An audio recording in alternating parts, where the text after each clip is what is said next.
Welcome to the start of our Gibb River Adventure mini-series. Follow along as we show you the reality of what it takes to tackle the Gibb River Road. This episode starts at an epic free camp just outside Kununurra called Buttons Crossing. We used this as our home base for a couple of days while we got a few jobs done on the car and the van as we prepared to take on the Gibb River Road. So we're just down here at Buttons Crossing. This place is amazing, a really nice place to stay. Check that out. Nice beachy area. There's a rocky area here in front of us. Further down to the left, heaps of beach area. And of course, the car is playing it. So, it's been hard to start for a couple of days. I thought it was the battery, so I gave it a good run. Not even the UHF will turn on properly. Well, we're trying now. That's it. Now, well, off to Kununurra to get myself a new alternator for the old girl because it's dead. I've checked the battery this morning, and the battery seems to be pretty good. It charges up on the solar blanket, but just not from the alternator. The alternator's only putting out about 13.2 max volts, so not high enough to charge a battery, especially when you've got headlights and stuff on as well. So I'm going to shoot in, grab a new alternator. We'll have to change the alternator in the creek bed. Alright, new alternator. Brand spanker. 520 bucks. Not ideal, but they had one in stock in Kununurra, so today's the day. Today is a Saturday morning as well, so I'm lucky they had it. I'm lucky they were open. Yeah, we're gonna go ahead and chuck this in, but not a bad spot to hang out while we work on the car. All right, I do not recommend doing this at home, but it's all I've got. I've just thrown the wheel underneath the frame and the lower control arm there, and I'm hoping it stays where it is, giving it a bit of a shake. I just won't get underneath there. Now I can start attacking, getting all of these parts out of the way and intercooler pipes and whatnot. You can just see that's the alternator right there. Alright, took about a half an hour, but I finally got the old unit out. What a pain in the arse that was. I ended up having to pull this stud out of the block. That's this top right hand bolt when you're looking at the side, from the side front wheel.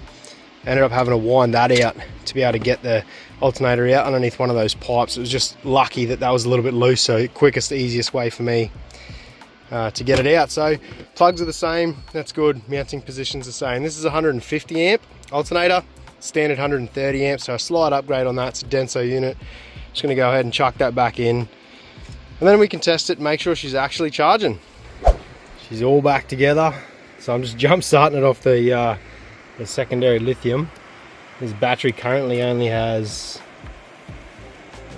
what are we at, just over 12 volts, so it's charging at about 13. If you turn the headlights on or anything, it would drop below 12, so hopefully we can start this up and get a bit of charge. All right, there we go. So that started off the secondary battery.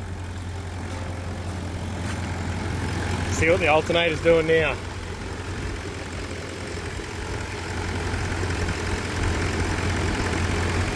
That's much better.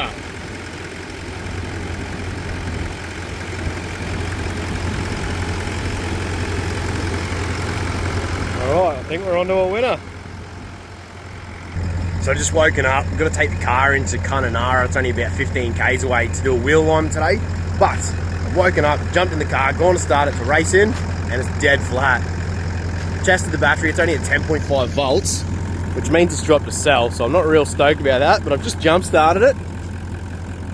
So now I'm gonna have to go into town and get a replacement bloody battery, but at least we're close to somewhere with batteries, so small wins.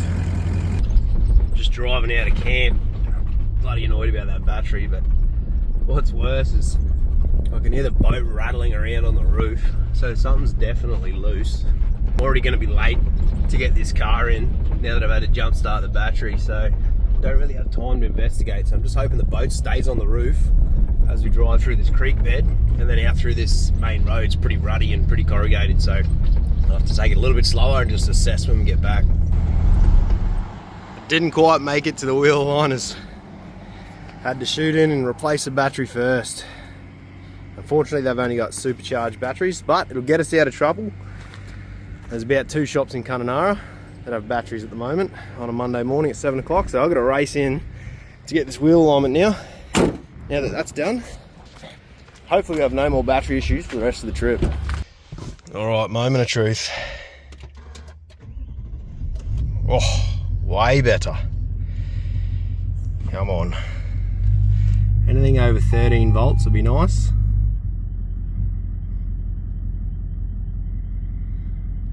Because currently we were, well, I mean, when I had that dodgy alternator, it was sitting well below 13. Oh, look at that, we're over 13. All right, 13.5, 13.6. That'll boost up once we're driving. Put a bit of charge back into this battery, into the new one. Hopefully we're good. With the charging system sorted, I headed back to camp for a quick dip. Buttons Crossing has had multiple croc sightings here, so I opted to stay in the protected shallows. After cooling off, I decided to work out if the boat was going to fall off the roof along the Gibb. So the boat bolt to the bar, that's all tight. The bar to the rack, that's all tight. It's a rack to this platform or backbone section that's the problem. So I'm going to pull the boat off and just see if I can't, I don't know, drill down through here, put a couple extra bolts in through that main section. It's just flexing a little bit too much. You can see it moving there. Hopefully this lasts the Gibb and doesn't fall off.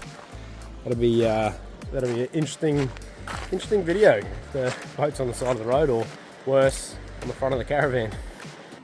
Boat's off.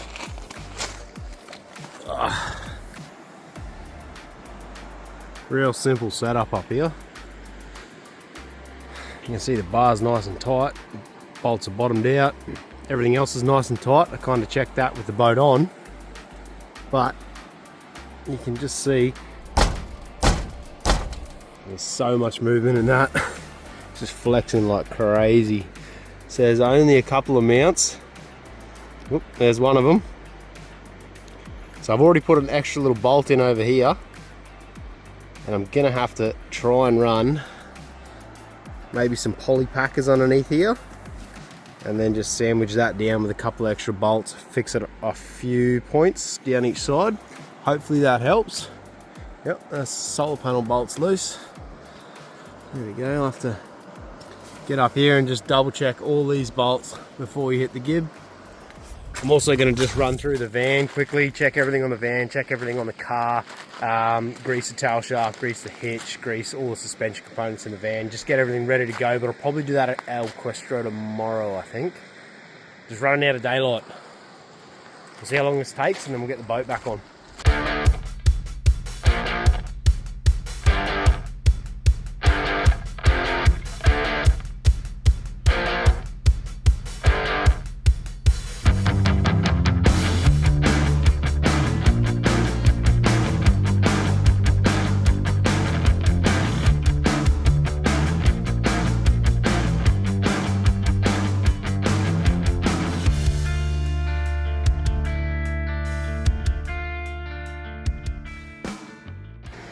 Morning.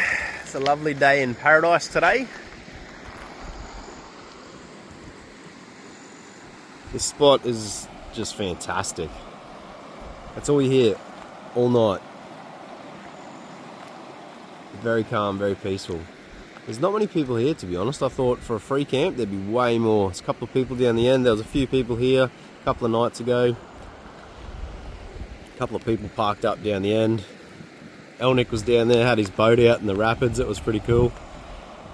Cast netting, catching a few barra. Alright, we've got to finish this boat. So I'll show you where I'm at now.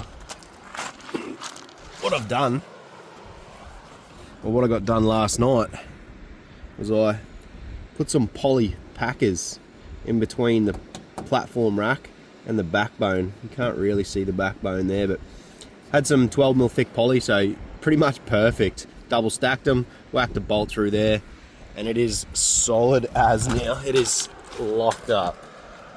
Like, it's moving the whole car. So I'm pretty happy with that. Got 6 bolts, 3 down each side. So I think that should work a treat for the Gib. Just going to go up and double check everything because it was getting a bit dark last night. I'm not sure exactly where I got up to. After sorting the rack out and going over all the bolts on both the car and the caravan, we chucked the boat back up and fired up the 12-volt pump to wash off a bit of grime, knowing full well that it won't stay clean for long. Yeah, is this for a little setup?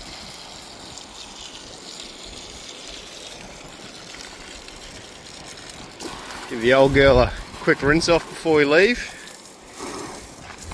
It's only going to get absolutely dirty on the Gib, but let's get all this mud and stuff off out of here where we can, while we can. Free power, free water. We've just we're pulling out of our epic free camp in Kununurra. It's been a great spot to pull up for the last couple of nights. A little bit of fun to get in and out of here. But we hit the Gib River Road tomorrow. That's something I'm so keen for. Yeah, so we start our leg in Alquestro. We do have a couple of nights in Alquestro, but before we get there, we've got a little bit of stuff to get sorted out. Yeah, what are we doing today? We're just heading into town now to pick up a coal shop, which I'm mighty annoyed about. We put an online shop together so we didn't have to go in and sort it all out, but unfortunately someone has been spending money on batteries and wheel alignments and all that kind of stuff, so when they tried to process the Coles order, it declined and they just cancel it. They don't do it, that's it, they cancel it. So now we've got to go and pick it up and check it out through the checkout, but at least it's kind of like semi-pack for us. So we're going to go into Coles, sort that out. We have pulled some things out of the van, which we're going to post back. Yeah, there's a bunch of stuff floating around that we just really haven't used, and I don't think we're going to use. Extra bags, we've got a heap of stuff, like books and things that I just don't think we're going to use. So I'll send that back home, just lighten the load a little bit and make some room for more fishing gear. So. Alright, just pulled up at Australia Post. Yep, got 3 parcels to send back. What do you reckon they weigh, like 10 kilos all up? Yeah, I don't know. Maybe not even that. I don't know.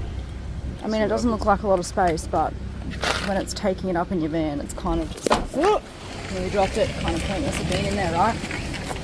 Actually pretty lucky we're pulling up at the post office, because I just remembered that I had parcels delivered here that I completely forgot about, and Tim would have been very, very upset with me. Yeah, they're my coffee filters. Which is extremely overdue, so let's go get In a it. few weeks. Whoops. Just got back from town, a bit knackered, what do you reckon? Yeah, I'm over it. I tell you what, Kununurra don't miss you at the bottle here. Ooh. Carton of golds were about $72, which is a bit steep, I reckon. Yep. And we didn't post our stuff. We didn't post our stuff. We worked out that we've actually got post bags in here, so try and save some money there.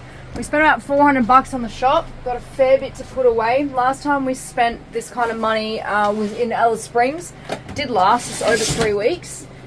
So I'm hoping all of this lasts us the Gib plus some. We're spending about 170, 180 on food a week between us, and then every 2 or 3 months we've got to spend about $140 on dog food. This is it. I swear it's not all chippies. We've got a lot of the food in the fridge at the back of the 200 series as well, so I'm just going to start putting this away and then probably have a nap. I'm buggered. Our freezer is absolutely chock-a-block, and as you can see, we actually split up all of the meat into different meals, so it's just easy to pull out. If we have chicken breast or anything like that, we cut it all so we can literally just pull it out of the freezer. It also saves a shitload of that plastic packaging. The fridge is never really chockers. This isn't looking too bad. I usually run a produce pod, but as soon as we buy a shop, I've got too much stuff to fit into that pod, so once we start getting a little bit to the long in the teeth with the veggies, I'll start putting them into the produce pod, and that just helps save them a little bit longer. And then in our pantry, honestly, I freaking love having this thing. There's stuff, there's kind of refills and stuff up there, paper towel, extra oil, extra oat milk, stuff like that, containers up the back here, coffee, and then all down the side, these Kmart fridge containers fit in here perfectly. Down the side we just wedge our microwave rice because we're lazy and prefer to cook with microwave rice. And then under all of our bread and buns and stuff are all our spices, condiments, salt, pepper, all of that kind of stuff. So just everything just fits in here super neatly.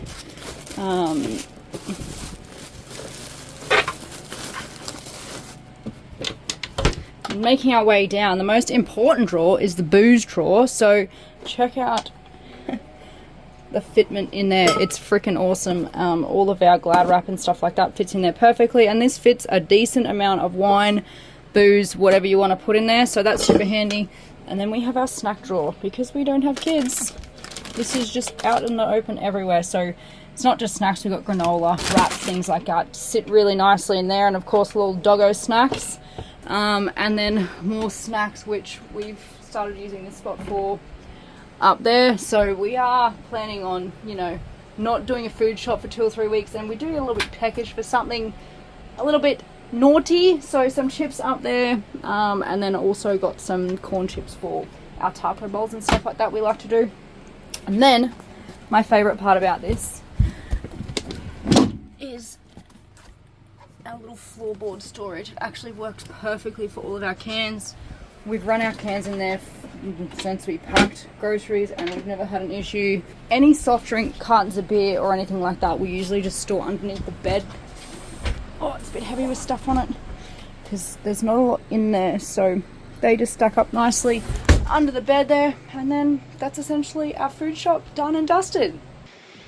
So for packing drinks, we usually use these little 4-pack thingies. Got them from the Bottle-O. They come on some fancy beers, but easy as. You just click them on your cans, your Cokes, your beers, your whatever you're drinking, and there you go, nice and secure, stackable. You can put them anywhere. They're not going to roll around in your fridge and damage stuff or bust open or anything like that. So neat little trick there, keeps them nice and safe once you split that carton open.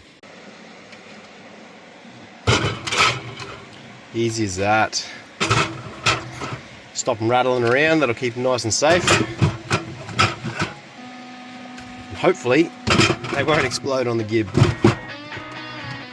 With the van fully packed, we headed from what was one of our favourite free camps towards the place we are officially starting our 16-day Gib River adventure, El Cuestro Station.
Excited! There's the sign. How good. How freaking good. We gotta stop.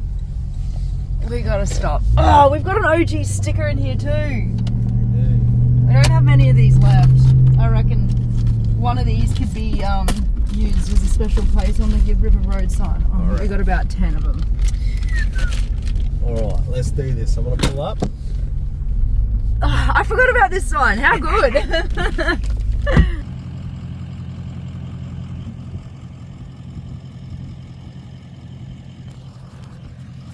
best part of this is that sign says everything is open. A massive amount of water came through here only a couple of weeks ago and basically shut the entire Gib down. Every station was shut. Yeah, access to pretty much everywhere was cut off. So we kind of hung out a few days, but we're here now, and I'm glad to see that that sign says that everything is open. That means we're on, baby. After stopping at the iconic Gib River Road sign, we made our way to El Questro.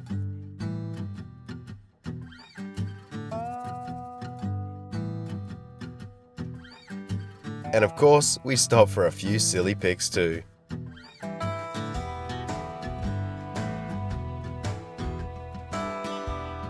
Just before reaching the station, we hit a shallow water crossing, the perfect way to introduce this part of the Kimberley.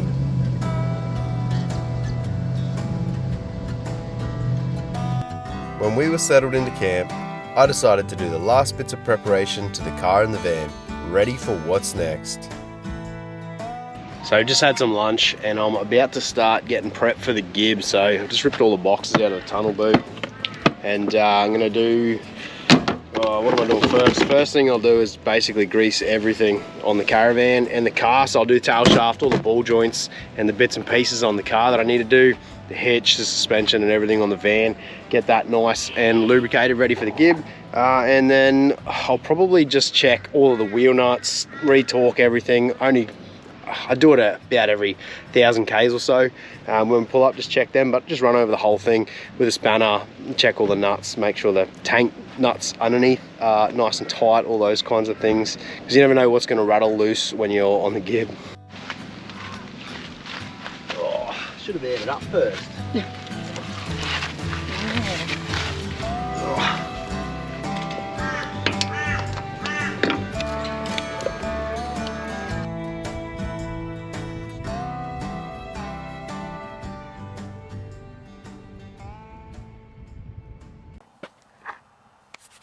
I'm excited, I got a new toy for the 200 series. Bluetti's new Elite 100 V2 power bank. So the reason we got this for the 200 series is there's a few reasons we got it. One of them is our power system, the 200 series, it's not massive. We've got a small battery under the bonnet, and that pretty much runs the USB chargers and the fridge in the back, and we can't really do too much else with it. We don't have an inverter, which is the biggest thing. And we want it to be able to cook on the road. If we wanted to ditch the van somewhere and travel down a few gorges along the Gib, cook up some lunch there, we're not gonna be able to do that. So decided to go with the Bluetti Elite for a few reasons. One, it's a pretty good inverter. We've got an 1800 watt inverter here, 230 volt with twin outlets. So you can also boost it up to 2700 if you want to use bigger appliances, coffee machine, things like that. So that's pretty good. We can also run the Starlink off the AC as well. So if we're traveling remote, or if we're pulled up and just need to check maps or something like that and we don't have the van connected, we can plug the Starlink in. But also, the other cool thing about this, as well as your cigarette socket and your normal USB-A chargers here, you've also got two USB-C chargers. One's a 100 watt and one's a 140 watt, which means if you get the little Starlink Mini adapter cable to the USB-C, you can actually run your Starlink Mini off this unit without having to use your little adapter or have an inverter or anything like that. So it's very, very cool to have both of those built into this Bluetti. The other thing too is we wanted something portable and light. Like, this thing's not even 12 kilos and it's tiny. Look at that. It's the size of a 6-pack of beer. So for charging this unit up, you've got a couple of different options. You can plug a 240 cable in from the side. So if you're at a caravan park and you got power, or if you have a van with enough power and an inverter, you can charge this off that. You can also charge it from your car cigarette lighter, a little adapter from your cigarette lighter into there. The other cool thing about this is you can charge it off a solar panel up to 1,000 watts, and that 1,000 watts, you can charge it in about 70 minutes as well. It's a little bit quicker if you run AC as well as the solar input. You get it down to about the hour mark. But I can disconnect the solar panel from there. So if I unplug that, I can plug it into the cable, plug it straight into the Bluetti, and have the solar panel on top of the car, charging this unit up either while we're stationary or while we're driving. And if you want a quick charge, you can plug AC in as well as a solar panel, and that's about an hour to charge it with those. AC only or solar only, I think it's about 70 minutes. But it's also, you can boost it up to like 80% in 45 minutes. So it's pretty quick charging. And you can also just run DC or AC off the front. So if you don't want to run the inverter and save the power of the unit, you can just turn the DC on and charge your phones, your drones, your cameras. That's what we're going to use it for. And then we'll have to just chuck the AC on to run the laptop chargers or the induction cooktop or the air fryer, which I'm about to do. So I'm pretty keen to test it out. I brought some pies with me today because I want to try this unit out. I've been itching to get this thing going and fire it up and see how well it performs. So let's chuck the pies in. So let's whip out the air fryer. Good little bench to tailgate to these 200 series. Alrighty, so plug it in, turn it on. Fires up, you got your input, which is when you're charging it. You can see how many watts are coming in. You've also got your battery percentage. So this is a 1024 watt hour battery in this unit. So it's a massive capacity to charge or run whatever you want. You've also got your output on this side. So it's really easy to see as well. If you're running your chargers for your phones, your drones, your laptops, or if you're running a heavier appliance like the air fryer, you can see exactly what you're using and exactly how much battery capacity you've got left. Yep, that's working. Chuck a pie in. And fire this up.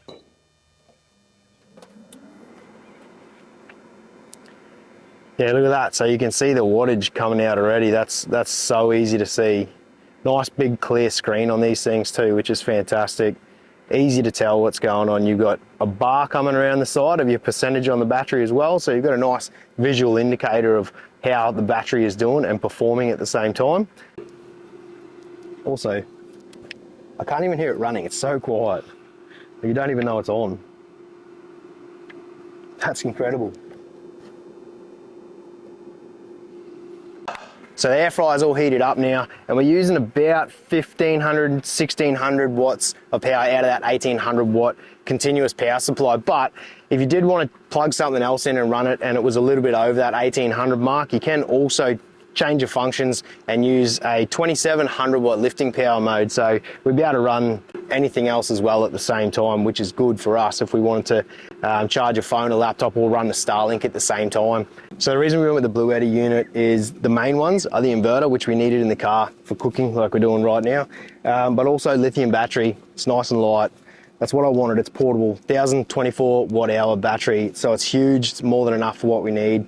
And we often find ourselves not charging GoPros, not charging drones, not charging cameras. So to have it in the car and be super portable, just be able to whip it out, plug something into it, go shopping for a couple of hours, whatever we need to do, come back knowing our stuff's charged and we're not going to be left stranded like usual. And the battery lasts about 10 years, so it's going to prove very useful in the future. Like even if we go home for blackouts and things like that, you can plug a house fridge into it, run it for a couple of hours to get you out of trouble. So I think it's going to prove super useful in the future for us. Ooh.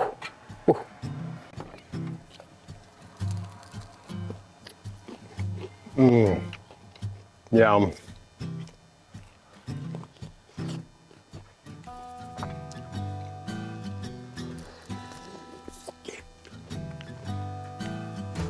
Hot cheese, so good. It's going to be so good to be able to pull up at a gorge on the side of the road or even on the beach, cook up a mean feed. Stay tuned for the next episode of our Gibb River mini-series, where we hike into some incredible swimming holes, explore some lesser known places, and spend some quality time exploring with the dogs.